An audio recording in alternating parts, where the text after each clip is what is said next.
Nou die een ding waaroor nie een van ons graag wil gesels nie, is boedels en testamente.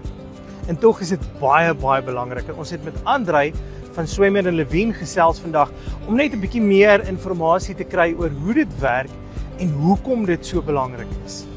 So kom ons gesels oor dit.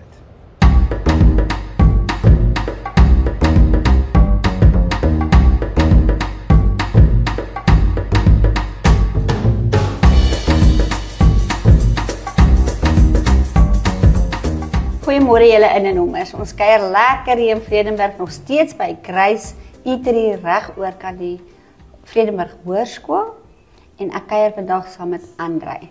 Andrei is 'n prokureur by Swemmer en Lewien in die dorp. Hallo Andrei. Hoi Anita, hoe gaan dit? Goed en jy? Kan nie kla nie.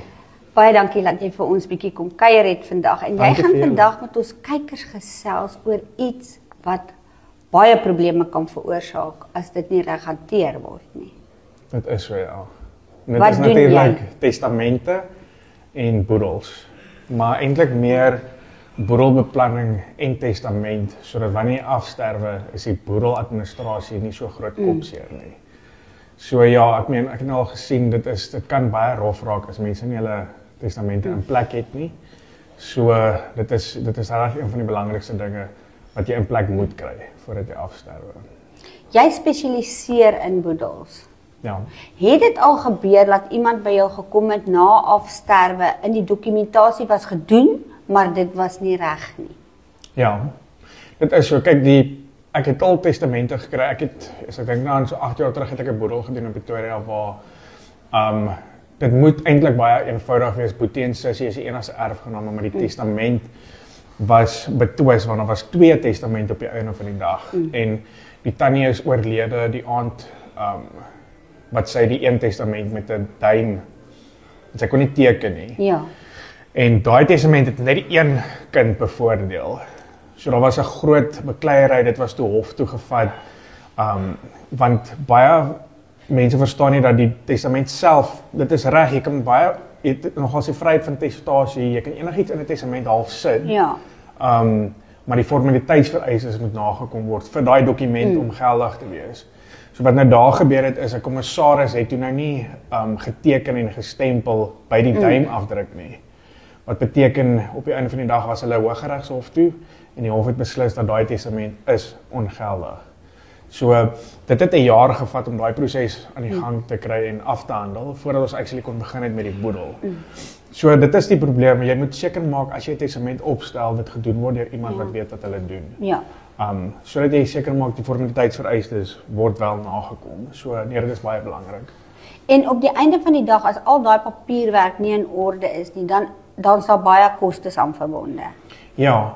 Kyk, want ek meen as daai testament ongeldig verklaar word, gaan die intestaat die boedel moet hanteer wat natuurlik die effek het dat jou wense nie uitgevoer word nie.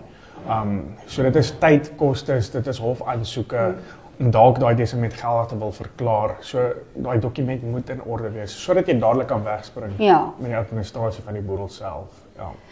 Min of meer as dit nou as ek dit nou so kan sê 'n gesonde boedel is, as alles nou reg is, min of meer hoeveel tyd is die tydstuur om dit af te handel? Die meesterskantoor is mos maar 'n staatsinstelling en ons almal weet dit is maar 'n bietjie rof soms. So daar is 'n bietjie vertraging aan die meesterskantoor self. Nou die meesterskantoor is die instansie waar alle boedels gerapporteer moet word. Maar kyk, as jy jou aanstellingsbrief ontvang het, dan so tussen 6 tot 8 maande kyk jy vir die hele proses om afgehandel te word as alles nou goed verloop en jou staatsinstellings werk saam om die proses vinniger af te handel. Dan kyk jy na tussen 6 en 8 maande. Ek het al 'n boedel, my eerste boedel wat ek hier in die Weskus gedoen het ek reg gekry in 2 maande. Het ons die huis oorgedra. Alles het net goed verloop. Ek moet sê dit is 'n geluk gewees. Almal het saamgewerk, die proses het goed verloop. Erfgename het saamgewerk. So dit kan gedoen word. 'n Boedel hoef nie 6 tot 8 maande te vat nie, dit kan vinniger wees. So as ons hierdie ding kan saamvat, jou testament moet reg wees. Yes. Dit gaan 'n implikasie hê op die boedel en die tydsduur van die boedel. Ja. jy sou aanbeveel dat ons kykers na iemand toe gaan wat spesialiseer in testamente en boedels, soos jy dan nou self, om seker te maak, hierdie goed is reg. Ja. So ja, dit is belangrik om 'n testament te hê, sodat jy kan kies wie gaan die administrasie van jou boedel behartig. As 'n minderjarige kinders is, kan jy kies wie gaan na daai kinders omsien sou jy afsterwe. Indien jy nie 'n dokument het soos 'n testament waar jy dit uiteensit nie, gaan dit veroorsaak dat jy as na jou afsterwe gaan die familie moet hof toe gaan en die hof gaan 'n besluit maak van waar daai kinders geplaas gaan word. Verstaan, so dit is nie noodwendig die feit dat ons die eksekuteurs moet wees nie. Julle kan na my toe kom, ek sal na jou testament kyk en seker maak alles is in plek waar daar moet staan is reg en dat die formaliteitsvereistes nagekom word. So vir my gaan dit nie oor dat ons die boedel moet doen nie. Ja. Ek sal voorstel ons doen die boedel want ons weet wat ons doen. Ja.